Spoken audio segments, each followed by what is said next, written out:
The GPS had been telling me to turn left for the last 3 miles, but I'd seen nothing except cornfields and more cornfields until the gravel driveway appeared between 2 weathered fence posts. My Honda Civic bounced over the Nevinstones, packed full with everything I owned crammed into the back seat and trunk. Moving across 3 states for a farm job wasn't exactly the career path I'd planned. But student loans didn't care about my 5-year plan. The main farmhouse sat about 50 yards ahead, a 2-story structure with white siding that had seen better decades. Chickens wandered freely across the front yard, pecking at invisible insects in the packed dirt. Behind the house, I could make out the red roof of a barn and what looked like a smaller building tucked between some oak trees. I parked next to a pickup truck that probably dated back to the Clinton administration and killed the engine. The heat hit me immediately when I opened the door. That thick, humid air that made my shirt stick to my back within seconds. Michigan summers were nothing compared to whatever circle of hell I'd driven into here in rural Indiana. "You must be Emily." The voice belonged to a man walking toward me from the direction of the barn. Robert Mitchell looked exactly like I'd expected from our phone conversations. Weathered face, work boots that had seen serious use, and the kind of tan that came from decades of outdoor labor. He had to be in his 70s, but he moved with the steady confidence of someone who'd been doing physical work his entire life. That's me. I grabbed my largest duffel bag from the trunk. "Thanks again for letting me start so quickly." "No problem at all. We've been needing the help." He gestured toward the smaller building I'd noticed earlier. "Let me show you to the cottage. You can get settled before we talk about the work schedule." The cottage turned out to be a converted garage or workshop, maybe 400 square feet. Robert unlocked the front door and stepped aside to let me in first. The interior was simple but clean. A small kitchen area, a living room with a couch that had seen better years, and a doorway leading to what I assumed was the bedroom and bathroom. "Previous owner used this as a guest house," Robert explained, running his hand along the kitchen counter. "Margaret and I had it cleaned up when we knew you were coming. Should have everything you need." I dropped my bag next to the couch and looked around. The place felt isolated, but not unpleasant. Through the kitchen window, I could see the main house about 30 yards away. "This is perfect, really good. I'll let you bring in your things." And then, Robert's voice came from behind us. A woman stood in the doorway holding what looked like a folded piece of paper. Margaret Mitchell shared her husband's weathered appearance, but where Robert's face showed the comfortable wear of physicality, hers carried a different kind of intensity. Her eyes swept over me with an assessment that made me want to stand up straighter. "Margaret, this is Emily Thompson." "Hello, dear." Margaret stepped into the cottage, but her expression remained serious. "I hope the drive wasn't too difficult." "Not bad at all. About 6 hours from Michigan." Margaret nodded, but didn't respond to the small talk. Instead, Schwinn folded the paper in her hands. "Before you get too comfortable, we need to go over some important safety guidelines." I glanced at Robert, who had moved to lean against the kitchen counter.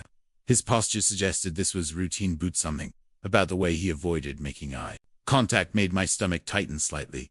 Safety guidelines. Rules. Really? Margaret smoothed the paper against the kitchen table. Her handwriting covered the page in neat, careful script. "Living out here, especially in thicket age, requires following certain protocols." I moved closer to read over her shoulder. The list contained 7 numbered items written in what looked like blue ink. 1. At 2:17 a.m. exactly, a black dog will scratch at the back door. Let it in immediately and feed it 1 can of tuna. Do not attempt to pet or interact with it beyond feeding. 2. Set your alarm for 3:03 a.m. Check that the barn door is securely closed. If it is open, call Robert immediately. Do not enter the barn alone. 3. If you hear 3 knocks at the front door at any time between 5 and 6 meters, knock back 4 times. Wait for 1 return knock, then remain silent until sunrise. 4. When Robert works in the fields at night, keep all your lights off and do not look out the windows. 5. Never's War. If you hear an old woman's voice calling for help from the basement of the main house. 6. Keep at least 6 skins of tuna in your refrigerator at all times. 7. If any of these rules are broken, notify Robert and Margaret immediately. I read through the list twice, waiting for the punchline. When I looked up, both Robert and Margaret were watching me with expressions that suggested they expected a serious response. Is this some kind of initiation thing? Like hazing for new farm? Hans Marit's face didn't change. These rules exist for your safety, Emily. Following them exactly isn't a suggestion, but a black dog at 2:17 in the morning. Specific knocking patterns. I gestured at the paper. This reads like something from a horror movie. Robert cleared his throat. I know it sounds strange, but Margaret's right about following them. We've had people work here before who thought they knew better. What happened to them? They left. Margaret's answer came quickly, but something in her tone made it feel incomplete. The important thing is that you understand how serious this is. Living in the cottage means accepting certain responsibilities. I looked between them, trying to read their faces. Robert appeared uncomfortable but determined. Margaret showed no signs of backing down from what felt like the most bizarre job orientation in history. The rational part of my brain insisted this had to be some kind of test. Maybe they wanted to see how I'd react, toward instructions, or whether I'd panic and quit on the first day. Okay. I folded the paper and slipped it into my back pocket. I'll follow your rules. Margaret's shoulders relaxed slightly. Good. Do you have any questions about them? Just one. What if nothing happens? Like, what if no black dog shows up at 2:17? It will, Margaret said with confidence. But if for some reason it doesn't, still set your alarm for 303 and check the barn. Robert pushed off from the counter. Why don't you get your things settled? We can talk about their regular farm work over dinner. The next hour passed in a blur of unpacking and organizing. My entire life fit into the cottage's small closet and a single dresser, which felt both liberating and slightly depressing. I'd left behind a shared apartment in Grand Rapids, a job at a marketing firm that barely covered my student loan payments, an relationship that had been limping toward its inevitable end for months. The cottage felt like a clean slate, even if it came with the strangest employee handbook I'd ever encountered. Robert knocked on my door just after 6 o'clock. Dinner's ready if you want to join us. The main house felt larger inside than it appeared from the cottage. The kitchen table was set for 3, with Margaret pulling a casserole dish from the oven. The meal was simple, some kind of chicken and rice combination. Green beans, from what Robert explained, was their own garden, and fresh bread that Margaret had baked that afternoon. So the work schedule is pretty straightforward, Robert said between bites. Chickens need feeding twice a day, eggs collected in the afternoon. There's always maintenance projects around the property. Fixing fences, cleaning equipment, that sort of thing. Sounds manageable. What time do you usually start in the morning? Las 7:30. Las 8 depends on the weather and what needs doing. Robert paused to consider something. You'll probably want to get yourself on a good sleep schedule. Those nighttime rules mean you'll be up a few times. Margaret set down her fork. The most important thing is consistency. Set your alarms. Follow the list exactly and don't try to improvise. What happens if I sleep through an alarm? The question created an uncomfortable silence. Robert and Margaret exchanged a look that lasted several seconds longer than felt natural. Margaret finally said, find a way to make sure you wake up. After dinner, I helped with the dishes and made polite conversation about Thefham's history, the local area, and what I could expect from Indiana weather. Both Robert and Margaret seemed more relaxed once we moved away from the topic of rules, though I noticed Margaret kept glancing at the kitchen clock as the evening progressed. By 9 o'clock, exhaustion from the drive and the stress of moving had caught up with me. I thanked them for dinner and headed back to the cottage, already collapsing into bed.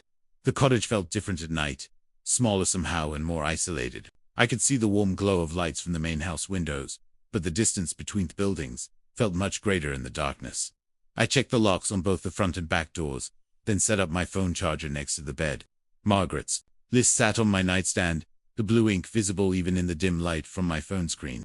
I read through it one more time, shaking my head at the specificity of it all. 2:17 a.m. for a black dog. 3:03 a.m. to check the barn. Knocking patterns. And tunic cans and mysterious old women in basement. The whole thing felt like an elaborate joke, but Margaret's intensity had been completely genuine. Either she was an incredibly actress, or she truly believed that following these rules was a matter of life and death. The rational explanation that this was some kind of tradition. Maybe something Robert's family had been doing for generations. Tomes's with new employees. I set my phone alarm for 2:15 a.m. with the same smug confidence I'd felt that morning. The whole day had passed normally, helping Robert fix a section of fence, collecting eggs from chickens that seemed more interested in pecking my shoes than laying any fingers, learning the basics of operating their ancient tractor. Margaret had asked Cliff if I had any questions about the rules, and each time I'd assured her I understood them perfectly. What I didn't mention was my absolute certainty that none of it would matter. The alarm buzzed against my nightstand, pulling me from shallow sleep. I fumbled for the phone, squinting at the bright screen in the darkness. 2:15 a.m. exactly. I turned off the alarm and stretched, already planning to roll over and go back to sleep. 2 more minutes, And when nothing happened at 217, I'd have definitive proof that the Mitchell's rules were nothing more than an elaborate initiation ritual. I lay there, listening to the cottage's quiet settling sounds, the soft creak of old wood, the distant hum of the refrigerator in the kitchen. Through the bedroom window, I could see the main house sitting dark and peaceful in the distance. No mysterious figures moving around, no supernatural activity of any kind. The scratching started at exactly 2:17 a.m. Slow, deliberate sounds came from the back door. The unmistakable noise of claws dragging against wood, not frantic or desperate, but methodical, as if something was announcing its presence with calculated pain. Each scrape sent ice through my veins, and I found myself sitting bolt upright in bed, every muscle in my body suddenly tense. It had to be a raccoon, or maybe one of the farm cats Robert had mentioned. Something perfectly normal that happened, to show up at the exact time Margaret's ridiculous list predicted. I forced myself to get out of bed, my bare feet hitting the cold floor as I made my way toward the kitchen. The scratching continued, maintaining its steady rhythm. Whatever was out there knew I was awake. I could sense that somehow, though I couldn't explain why, the sound wasn't random animal behavior. It was purposeful waiting. I approached the back door with trembling legs, my hand hovering over the deadbolt I'd locked before going to bed. The scratching stopped the moment I reached for it, leaving only silence in my own rapid breathing. Through the small window in the door I could make out a dark shape sitting just outside, barely visible in the pale moonlight. When I unlocked the door and pulled it open, a massive black dog sat waiting on the small concrete step. Its yellow eyes met mine immediately, and the button dropped out of my stomach. The animal was enormous, easily twice the size of any dog I'd ever seen, with fur so dark it seemed to absorb the light around it. But what made my blood turn to ice was the intelligence in those yellow eyes. This wasn't a lost pet or a stray looking for food. This was something else entirely. The dog rose to its feet and walked past him into the cottage without invitation, its presence filling the small kitchen with an unnatural chill that had nothing to do with the night air. I stood frozen in the doorway, watching as the animal in the center of the room and fixed those unsettling eyes on me again. The temperature in the kitchen felt like it had dropped 20 in the span of seconds. Margaret's list said to feed its own can of tuna. My hand shook as I moved to the refrigerator, the dog's gaze following my every movement. I grabbed one of the cans I had bought during my grocery run earlier that day, my fingers struggling with the pull tab as the animal watched in complete silence. The metal lid came free with a soft pop, and I placed the open can on the floor tiles. Stepping back quickly, the dog moved to the tuna and began eating. But even that was wrong somehow. No sounds of chewing or lapping, no typical dog behavior, just the mechanical consumption of food. While Thoth's yellow eyes continued to track me, I pressed my back against the kitchen counter, afraid to move, afraid to breathe too loudly, afraid of whatever might happen if I broke some unspoken rule about how to behave around this thing. After finishing the tuna, the dog settled back onto the kitchen tiles, lying down, but keeping its head raised, and those unnatural eyes locked on my face. The cold radiating from its presence made goosebumps rise along my arms, and I wrapped my arms around myself trying to generate some warmth. Time moved like molasses as we stared out together, me terrified and confused, the dog patient and unnaturally still. Around 2:45 a.m., the animal simply vanished. One moment, it was there, watching me with those intelligent yellow eyes, and the next moment the kitchen was empty. The temperature returned to normal instantly, leaving me standing alone in my pajamas, staring at an empty tuna can on the floor. I must have stood there for 10 minutes, waiting for something else to happen. When a thing did, I picked up the can and threw it in the trash, my hands still shaking. The whole encounter felt like a vivid nightmare, except for a lingering smell of tuna and the very real evidence that something had eaten from that can.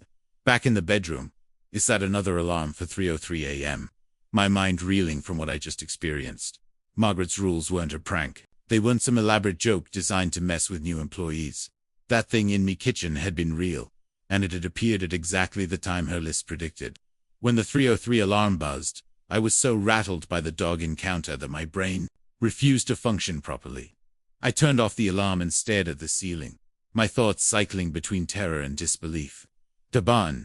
I was supposed to check that the barn door was securely closed, but my legs felt like water, and the idea of leaving the cottage again, of walking across the dark yard to check on anything, seemed impossible. I fell back asleep instead, exhausted by adrenaline and fear.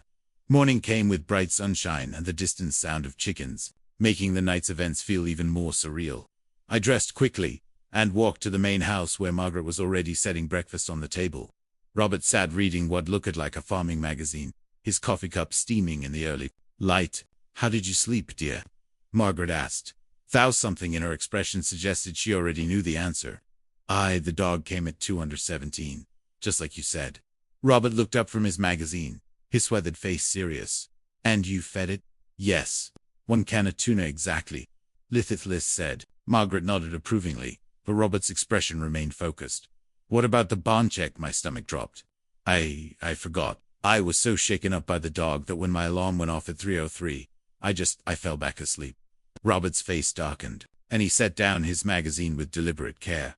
Margaret went pale, her hand moving to grip the back of her chair. "You forgot?" Margaret's voice carried a weight that made me want to shrink into myself. "I'm sorry. I was just Emily." Margaret's tone cut through my stammered apology. "These rules aren't suggestions. They're not guidelines or helpful hints. They're the only things keeping you alive on this property." Robert was already standing, reaching for his jacket from a hook by the kitchen door. "I need to check the barno." "Robert," Margaret started. "I know." His voice was grim as he headed for the door. "I'll be thorough." I watched through the kitchen window as Robert walked across the yard toward Theburn, his posture tense and alert. He disappeared around the side of the building, and I lost sight of him for what felt like an eternity. Margaret paced the kitchen, checking the clock every few minutes, her anxiety filling the room like smoke. 20 minutes passed before Robert reported, walking back toward the house with visible relief on his face. When he came through the kitchen door, he looked exhausted despite the early hour. "Everything's secure," he said, hanging his jacket back. On the hook, door was closed tight. No signs of disadvance. Margaret's shoulders sagged with relief. "Thank God." Robert turned at me, his expression serious, but not unkind. "You got lucky. Emily very lucky next time. You might not be." I nodded, understanding with crystal clarity that whatever game I'd thought I was playing had rules far more serious than I'd imagined. The black dog with yellow eyes had been real. Marguerite's warnings were real, and I just learned that forgetting to follow the rules could have consequences I wasn't prepared to face. I picked at my dinner, unable to focus on anything except that clock on the kitchen wall. Each tick felt deliberate, marking time until darkness would fall, and I'd have to face another night in the cottage. The mashed potatoes turned to paste in. Mimith and I gave up pretending to eat after a few bites. Margaret noticed immediately. She'd been watching me throughout the meal with that same intense expression I'd seen on my first day. Like she was evaluating my mental state for signs of weakness or breakdown. "You're scared," she said, setting down her fork. Robert looked up from his plate, his weathered face creased with concern. "Maybe we should know." Margaret's voice cut him off firmly. "She needs to understand what she's dealing with." I pushed my plate away, my appetite completely gone. "I already understand. The black dog was real. Everything on your list is real." "Do you?" Margaret leaned forward, her hands folded on the table. "Because understanding and truly comprehending are two different things. Emily, you've seen one small piece of what lives on this property." Robert shifted uncomfortably in his chair, but Margaret continued without acknowledging his discomfort. "This farm has been in Robert's family for 4 generations. His great-grandfather was the first to encounter them back in 1923. He tried to fight what he found, tried to drive them away or destroy them." Margaret's voice carried the weight of old tragedy. "He lasted 6 months before they took him. His body was never found. Just his clothes folded neatly on his bed, like he'd simply evaporated." Margaret's eyes never left my face. "His son, Robert's grandfather, was smarter. He learned to negotiate. The rules aren't arbitrary, Emily. They're a treaty." I looked between them, trying to process what she was telling me. A treaty with what? Things that were here long before people started farming this land. Things that don't follow the same rules as the rest of the world. Margaret stood and began clearing the dinner plates, her movements precise and controlled. The previous farmhands, who didn't follow the rules, they didn't just quit and leave. They died. The word hung in the air between us, like a physical weight. Robert finally spoke, his voice quiet but firm. "Margaret's telling you this because you need to know the stakes. What happened last night when you forgot the barn check? We got lucky. Very lucky." Thought about the relief on Robert's face when Head emerged from the barn that morning. The exhaustion that had seemed to age him years in the span of 20 minutes. What would have happened if the door had been open? Margaret paused in her plate clearing, her hands gripping the edge off the table. The last person who let something out of that barn. We found pieces of him scattered across 3 counties. My stomach lurched, and I had to swallow hard to keep from getting sick right there at the kitchen table. How many people have worked here before? 14 over the past 10 years. Robert's answer came without hesitation, like he'd memorized the number. 12 of them left after the first week. When they realized this wasn't a normal farm job, 2 of them thought they were smarter than generations of experience. Margaret resumed her cleaning, but her movements had become more aggressive. The rules exist because they work, Emily. They keep you alive, and they keep those things contained to specific times and behaviors. Breaking them isn't just dangerous for you, it's dangerous for everyone. After dinner, I retreated to the cottage with Margaret's words echoing in my head. The small space felt even more isolated than usual, and every shadow seemed to hide potential threats.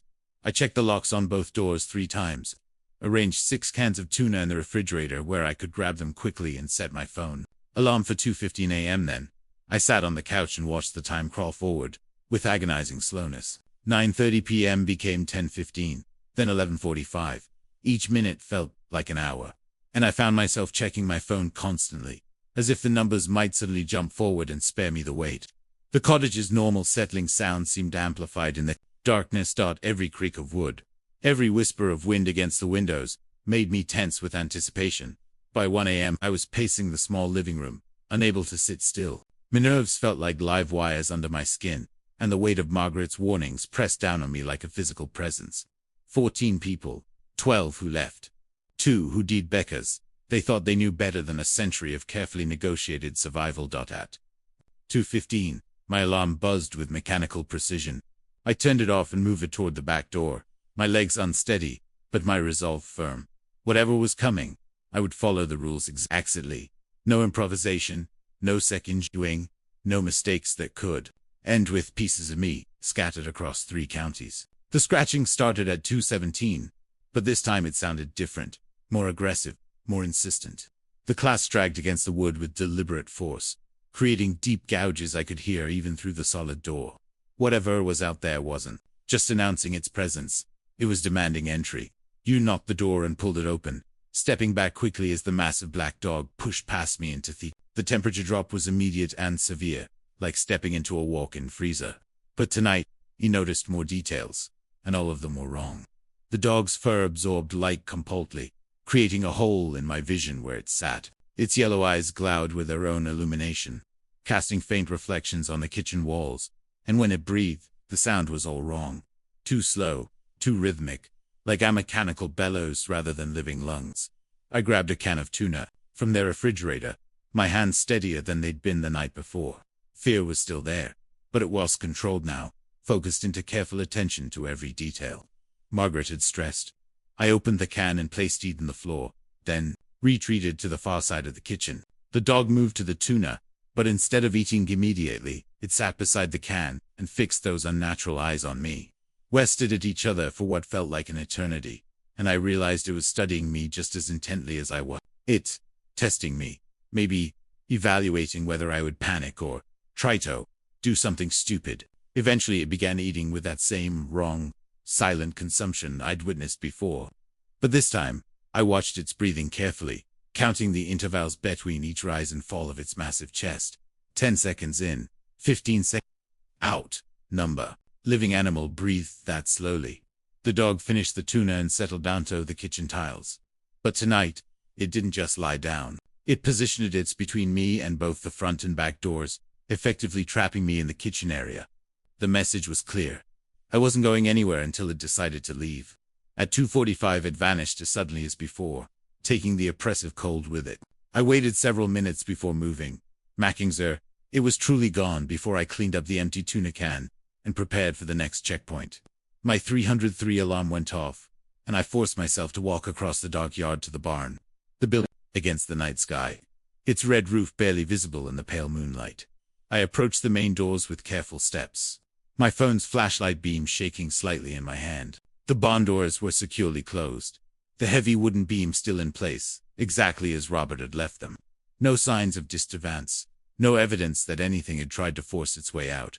Relief flooded through me as I turned back toward the cottage, grateful that this part of the night's ritual had proceeded without incident. Back in bed, I set my final alarm for 5 cow. Giving myself time to prepare for whatever the dawn hours might bring. Sleep was impossible, but I lay in the darkness with my eyes closed, trying to rest my body, even if my mind refused to shut down. At 5:15 a.m., 3 sharp knocks echoed from the front door. I sat up immediately, my heart jumping into overdrive. The knocks were deliberate and evenly spaced, exactly as Margaret's list had described. I slipped out of bed and moved toward the living room, my bare feet silent on the cold floor, following the rule precisely. I approached the front door and knocked back 4 times. Against the solid wood, the sound seemed too loud in the pre-dawn quiet, but I forced myself to match the rhythm and intensity of what he'd heard. Then I waited. Silence stretched for nearly a minute before a single knock responded, coming from directly in front of the door. Heavy footsteps began moving away from the cottage, heading toward the front yard. I crept to the bedroom window, pressing my face against the glass target, a view of whatever was leaving. A figure walked across the yard in the pale pre-dawn light, moving toward the theatrine that bordered the property. But everything about it was wrong. The proportions, the movement, the way it seemed to flow rather than walk with normal human gait. The thing had to be nearly 8 feet tall, with arms that hung to a long and a neck that bent at an impossible angle. I watched until it disappeared into the shadows between the oak trees, my breath fogging the window glass. Even after it was gone, I remained at the window, scanning the yard for any sign of movement. The cottage felt like a tiny island of safety, in an ocean of things that wanted to tear me apart for making the wrong choice. Dawn came slowly, painting the sky in gradual shades of gray and gold. I never went back to sleep, instead sitting in the living room chair until full daylight made the world feel normal again. But Margaret's warnings had taken root in my mind with absolute clarity. This wasn't a job where I could make mistakes and learn from them. This was survival, pure and simple. The things that lived on this property operated by rules I was only beginning to understand. And breaking those rules meant death in ways I probably couldn't imagine. I finally understood what I'd gotten myself into. My hand shook as I pushed food around my plate, the fork feeling too heavy in my grip. The chicken sat untouched, growing cold as I stared at it, without really seeing anything. Each time the old farmhouse creaked or settled, my shoulders jerked upward like someone had shocked me with electricity. Robert watched me from across the table, his weathered face creased with concern. He'd barely touched his own dinner, too focused on studying my obvious distress. Margaret ate in silence, but I could feel her eyes tracking my every nervous movement. Emily. Robert's voice was gentle, the tone Simone might use with a spooked horse. You barely ate anything yesterday either.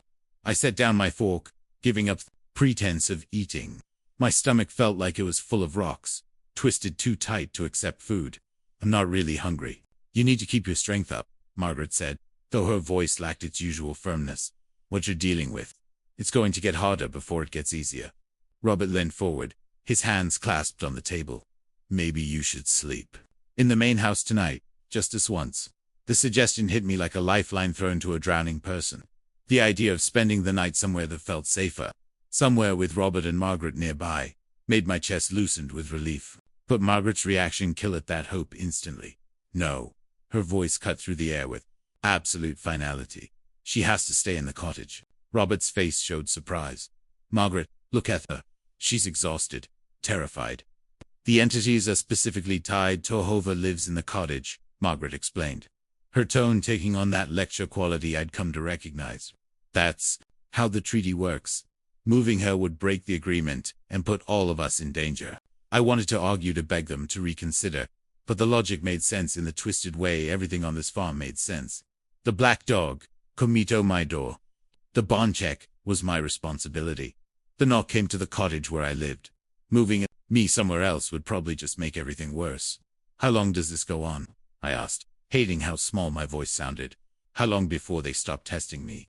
Robert and Margaret exchanged one of their meaningful looks, the kind that communicated entire conversations I wasn't privy to. Margaret answered first. It depends. Some people they accept quickly. Others, she trailed off, but the implication hung in the air like smoke. The ones who died, I said, forcing myself to voice what we were all thinking. They never got accepted, did they? Robert's expression darkened. Some of them were rejected because they couldn't follow the rules.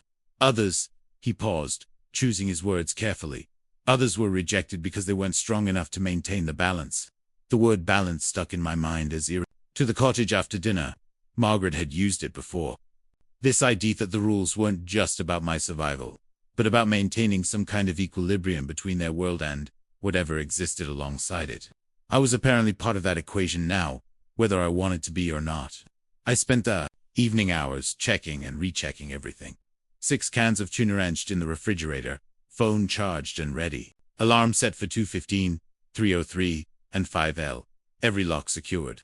But no amount of preparation could calm the anxiety eating away at my insides. By midnight, I was pacing the small living room like a caged animal, too wired to sit still. The cottage felt smaller.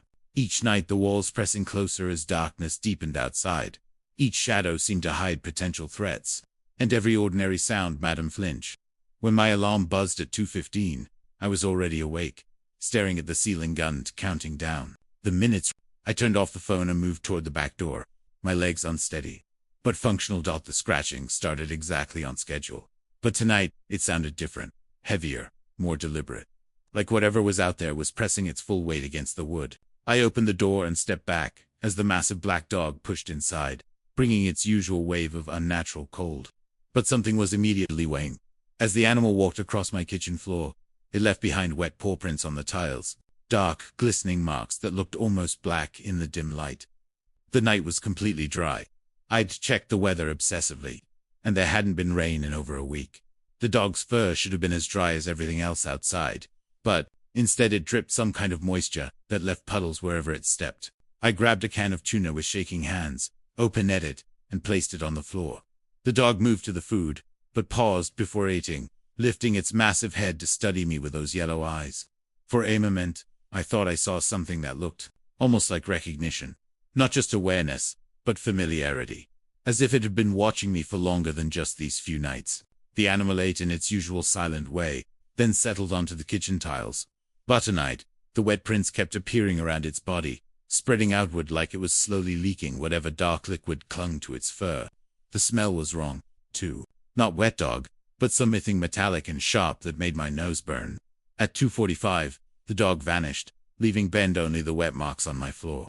I grabbed a towel and wiped them up, trying not to think about what I was cleaning, or why the cloth came away stained dark red. My 3:03 alarm felt like a death sentence. Walking across the yard to check the barn had become the part of the night I dreaded most. The moment when I left the cottage's relative safety for the open darkness where anything could be waiting. But the rules were clear, and Margaret's warnings about the consequences of breaking them echoed in my head with each step. T-barn doors hung wide open. Both massive wooden panels had been pushed back completely, revealing an interior so black, it seemed to swallow my phone's flashlight beam. Robert had installed industrial lighting throughout the barn. I'd seen it during my first day tour, but none of it was working. The darkness inside wasn't just the absence of light, it was something thick and wrong. Like staring into a hole that went deeper than the building's actual dimensions. Following the rule exactly. I pulled out my phone and called Robert's number. It rang twice before his voice answered. Rough with sleep, but immediately alert. Emily, what's wrong? The barn doors had been wide open. Silence stretched for several seconds before Robert responded. Both doors. Yes. And the lights aren't working inside. I can't see anything. Don't gonner it. Don't even look into it too long. Go back to the cottage and watch from your window. The phone went dead, leaving me standing alone in the yard with my flashlight beam, creating a small circle of safety in the darkness.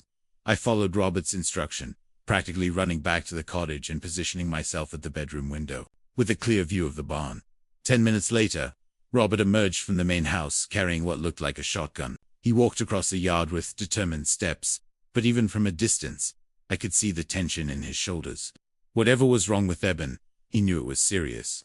Robert disappeared into the black opening. Anti-darkness seemed to swallow him completely. My phone showed 3:15 a.m., then 3:20, then 3:30. Each minute felt like an hour as I pressed my face against the window glass, watching for any sign of movement or light from inside the barn. At 3:35, Rob emerged, but he looked like he'd aged years in the span of 30 minutes. His steps were unsteady, and he leaned heavily on the shotgun like a walking stick. Even in the dim moonlight, I could see the exhaustion weighing down his entire body. He spent several minutes doing some something at the barn doors, installing what looked like a heavy padlock on a chain before turning toward the cottage and giving me a thumbs up. The gesture should have been reassuring, but the way his arm moved was sluggish and defeated. I watched Robert walk back to the main house, his pace slow and labored. Whatever he'd encountered in that barn had taken something out of him, left him in a way that physical exertion couldn't explain. When he disappeared inside the house, I remained at the window, staring at the now closed barn doors, and wondering what horrors had been waiting in that unnatural darkness. My 5 a.m. alarm never went off. I woke at 4:15 to movement outside, my body jerking alert despite my exhaustion. Through the bedroom window, I could see a figure moving through the cornrows that stretched behind the main house. Robert was working in the fields, which seemed normal enough. Farmers kept odd hours, but something about his movement pattern made my skin crawl. He was moving too fast, not running, but covering ground with a fluid motion that didn't match how a 70-year-old man should move through thick vegetation. Robert flowed between the corn stalks like he was gliding just above the ground, his form barely disturbing the plants as he passed. I remembered Margaret's rule about keeping lights off when Robert worked at fields at night, and I made sure my bedroom remained dark as I watched through the window. But this wasn't the Robert I'd shared dinner with earlier.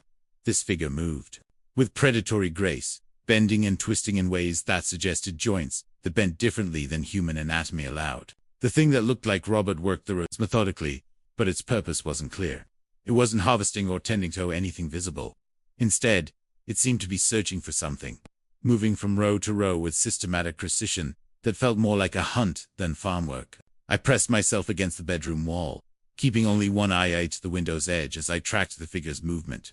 Every instinct screamed at me to turn on lights, to call out, to do something to break the spell of wrongness that hung over the scene. But Margaret's rule was absolute. No lights, no interaction, no acknowledgement of whatever worked. The fields in the darkness. The false Robert content searched until nearly dawn, when it simply melted back into the cornrows and disappeared. I remained at the window for another 20 minutes, scanning the fields for any sign of movement. But whatever had been out there was gone. As the first hints of sunrise began lightening the eastern horizon, a voice called my name from somewhere beneath the main house. Emily, Emily, please, I need help. The voice was unmistakably Margaret's. The Samatone, the same slight Midwest accent, the same careful pronunciation of my name, but it was coming from below ground level.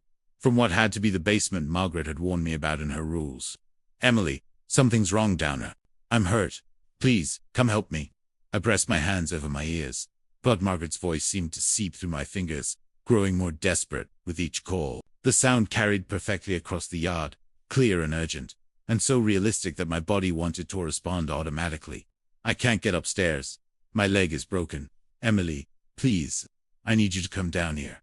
The voice continued for what felt like hours, but was probably only 30 minutes, cycling through different approaches, sometimes pleading, sometimes commanding, sometimes sobbing with apparent pain. It used details that seemed authentic, mentioning the breakfast we'd shared yesterday, referring to specific conversations we'd had about the rules, even incorporating the correct timeline of how long I'd been on the farm. Emily, you're the only one who can help him. Robert can't hear me from up there. I've been calling for hours. I kept my hands pressed against my ears until they OCD, humming under my breath to block out the sound. But Margaret's voice was persistent, designed to trigger every helpful instinct the first possessed. The thing in the basement knew exactly how to sound like someone I cared about, someone who needed me. As true dawn approached, the voice grew increasingly frantic, abandoning its careful manipulation for raw desperation. Emily, don't leave me down. Here, please. I'm bleeding. I'm going to die if you don't help me. The continued until sunrise painted the eastern sky in shades of gold and pink. Only then did the voice finally stop, leaving behind a silence that felt almost as unsettling as the calls for help had been. I remained in the bedroom until full daylight flooded the cottage, my hands still covering my ears, even though no sound remained. Margaret's fourth rule had been crystal clear. Never answer the old woman's voice calling for help from the basement. But hearing what sounded dexically like Margaret herself, begging for assistance while claiming to be injured, had tested every fiber of human decency. The first possessed. When I finally emerged from the cottage an hour after sunrise, the real Marguerite's working in her garden behind the main house, tending to tomato plants with steady, uninjured movements. She looked up as I approached, taking in my haggarded appearance in obvious distress. You look like you didn't sleep well, she said, brushing soil from her hands. I almost laughed at the understatement, but the sound that came out was more like a sob. I heard you calling for help from the basement for almost an hour. Margaret's expression darkened, and she stood up from her gardening with sharp, sudden movement. What exactly did it say? That you were hurt. That your leg was broken. That Robert couldn't hear you, and I was the only one who could help. I swallowed hard, my throat dry from the night's terror. It sounded exactly like you. Good, Margaret said, her tone grim but satisfied. That means you followed the rule correctly. The moment you respond to that voice, even once, it learns everything about you that it needs to know. I stared at her, processing the implication. Everything.